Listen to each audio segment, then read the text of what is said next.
Wonderful. So, thank you, everyone. It's great to see everyone. It's been far too long since I've been here. I'm going to share some new work and also some things from my book. This first piece is called Morning. Morning reveals itself slowly, faint outlines outside my window. I imagine them rebecoming, made new before the light. The patio chair yawns and stretches, becoming less woodland and feral. Coral mushrooms push roots in soil, clawing themselves to freedom. In between dusk and dawn, we live our other lives. Unzip and hang our work selves, belt loosening our hidden selves. I, too, become my moon self, slowly, become my sun self, reluctantly. And the next piece, Thinning Veil. Earth tilts towards death, and I too tilt and spin, a sullen child with dark urges. Insects speak to me, as do ghosts, the radio channel of the cosmos. Every person is a planet with moons of ghosts that orbit until release. Luminarias light the way of marigold paths, the sons of night. Rest, my weary love, drink and feast, my offerings to you. Tonight we dance your return. This next piece is called Tempest, and it was in Colossus Current, which is an issue. It's an anthology about water and is raising money for Holy H2O.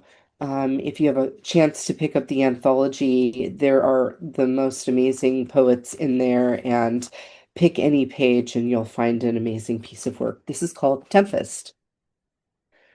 Mushrooms push up fruit. I select pine needles, a fairy ring exchange for huckleberry offerings. Last night's wind leaves lace carpets of usnea, deciduous mossy blankets of such pretty violence. Spruce tea warms hands of sorcery of solid doors and permanent housing versus impermanence. What I call rain, some call hell. Lovely tempos on a dry ceiling versus the cold seeping of cardboard or tent. We die without it, often scarce or flooding.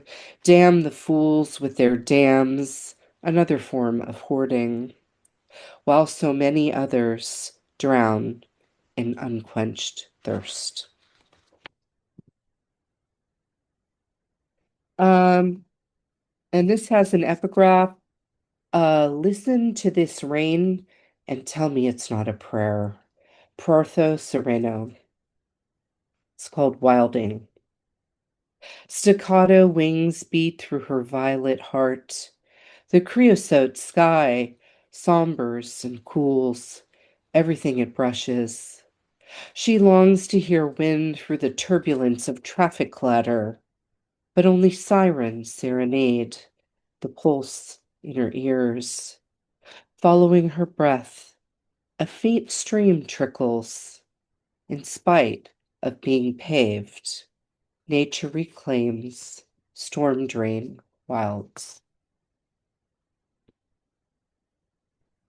Futility. Another 5 a.m., dark coffee brews in darkness.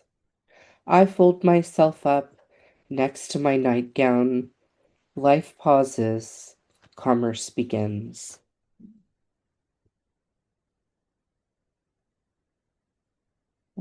Next piece. Proctor of the contractor's license. I sit in the back row of would-be contractors. Each man-child's face lights up when they see the snacks. Their gruff exterior slowly erodes as together they become kids again, even the old ones. They giggle when closed captions get the words wrong. The word artist pops up, or for some other word. They laugh at this most of all.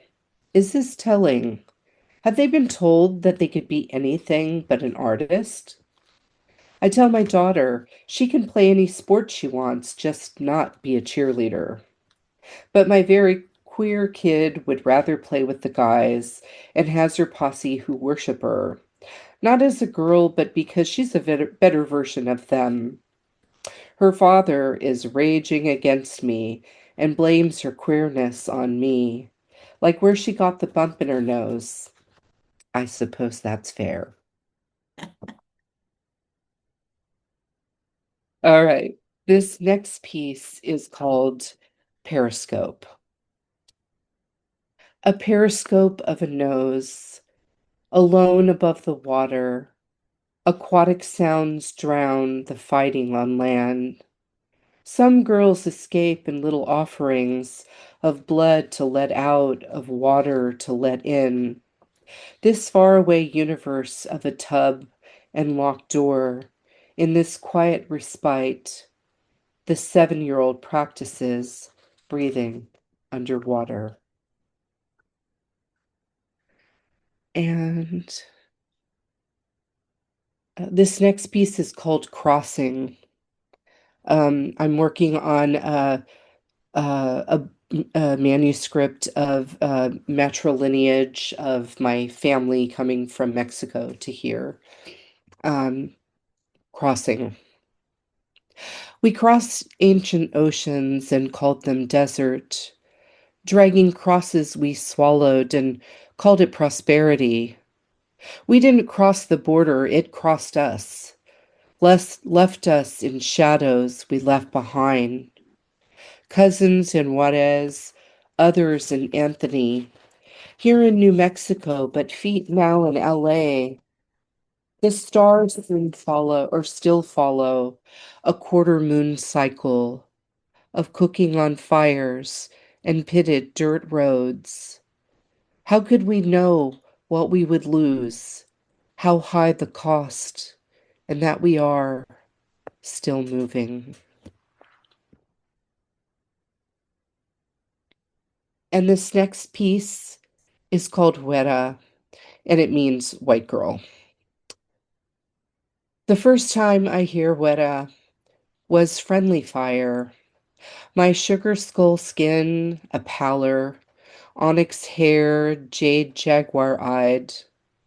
The second time I heard Huera was the friendly fire on a friend, their light toast needing more time on the fire.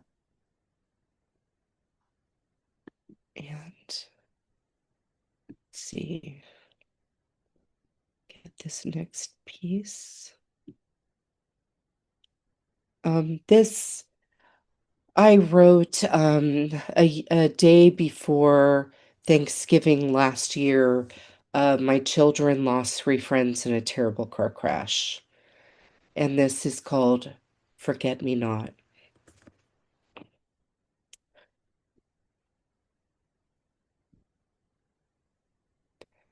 Time does not heal all wounds. Grief is sticky and harder to remove than sap. It hardens and transfers to anything trying to remove it. Their ghosts are angry and grieving too. How can a car not unlock from inside? The children linger above their mothers, calling to them and asking them to soothe and hold them. So blinded by their own grief, the mothers can't see their babies right in front of them. In time, many do, as the inferno of their own rage runs lower on fuel. A tiny voice breaks through saying, I'm here. Please don't forget me.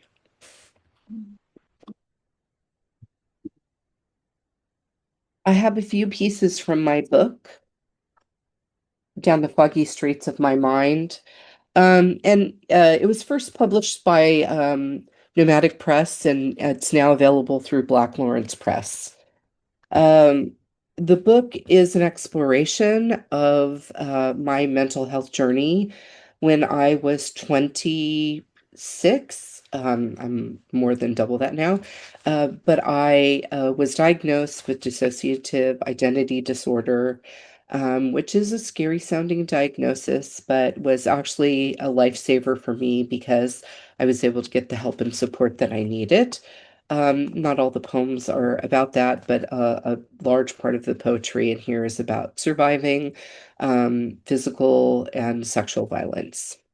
This first piece is about me, and it's called The Voices of My Ancestors.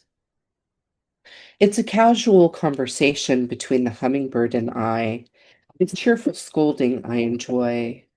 Oh, the crow has his opinions, and I give full audience to his complaints.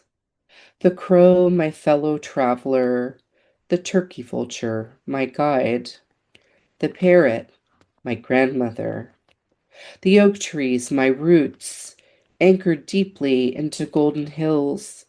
These living phoenixes are cleansed by the sun to protect me from night.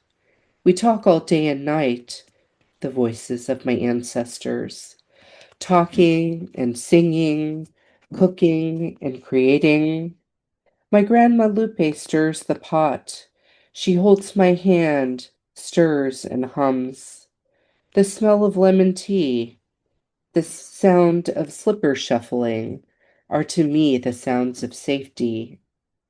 And I found entry in the in-between space, the space of invisibility where I'm not alone, an astral traveler, here, welcome resident, outside the busyness of business. I convene with the dead. To see them, you must slow down, step off, let go. Here you have to listen. Here, there is no status quo. Death is a beautiful equalizer, a Venn diagram of then and now. Here, green paper means nothing. Back in the internal, I am the conduit. If you want to find home, find your answers or your ancestors, look into my eyes and ask your question.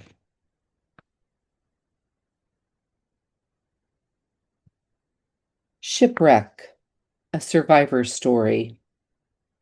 What speaks of heart fatigue, a heaviness too much to carry, a burden of tired ventricles, a slowing beat, softer, quieter, a minimal compliancy that qualifies as life, but perhaps not living, of heaving to higher ground, thrashing through angry surf, to exhaust, collapse, to a faraway slumber, despite the pummel of wave after wave. Many stay here, this soft sand bedding, this above drowning, offers very little comfort, most would recognize. But to those of us who feel safer in elements, relaxed in danger's proximity, would paint our paradise in the color of a bruise, purple, green, red, and the ugly yellow of an arnica bath drawn by an imaginary love that promises healing with a soft voice and loving arms. And instead, we eat our crumbs, grateful, and drink the salty waves of tears, send our SOSs to no one, and repeat the mantra, I'm fine, I'm fine. Occasionally, we open our eyes, and in the sunlight, we see above shore, see the quiet forest beyond, push our heart weary selves up, and move beyond this place.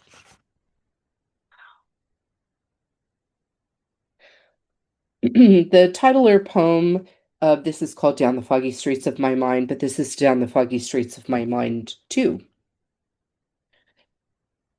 Down the foggy streets of my mind, I disappear in blissful insignificance, imbibed with invisibility, calmed by this camouflage, alone in anonymity, follow familiar trails, like walking in the dark. In the welcome desolation, this place I call home, weaving through shadow with shadow.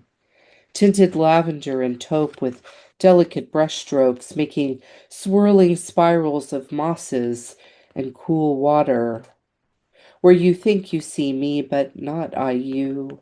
My eyes see places that once existed, never existed, not yet. Where sound vibrates energy, rattling cells and pulsing blood.